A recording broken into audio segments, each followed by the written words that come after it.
Hello everyone and welcome! Today we're focusing on protecting your online privacy with Wolf Tunnel VPN on your Android device. This tutorial will guide you through each step of the setup process, so you can browse the internet with greater security and peace of mind. Let's get started. First things first, open the Google Play Store on your Android device.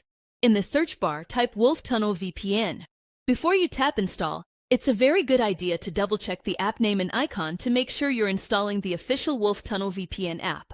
There are many fake apps out there, so this simple check can save you from trouble. Once you've confirmed it's the correct app, go ahead and install it. After the installation is complete, open the Wolf Tunnel VPN app. When the app opens, you should see a button labeled Update. Tap this button to refresh the app resources and make sure you have the latest server list and configuration settings. On the next screen, select Online Update, and then wait for the update process to complete. This ensures that you're using the most current and optimized settings. To keep things simple, choose Auto Server. This option allows the app to automatically select the best server for your current location, giving you optimal performance. For the connection method, select UDP Hysteria.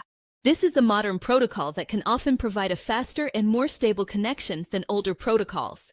You'll likely see an option to add time or add hours. Tap this to activate your connection time. This might involve watching a short advertisement, which supports the app's development. Finally, with all the settings configured, tap the Start button to connect and secure your internet connection. And that's it! You've successfully set up Wolf Tunnel VPN on your Android device. Now you can browse the internet with greater security and privacy. Remember to always use VPNs responsibly and ethically. Thanks for watching, and please subscribe for more tips on staying safe online.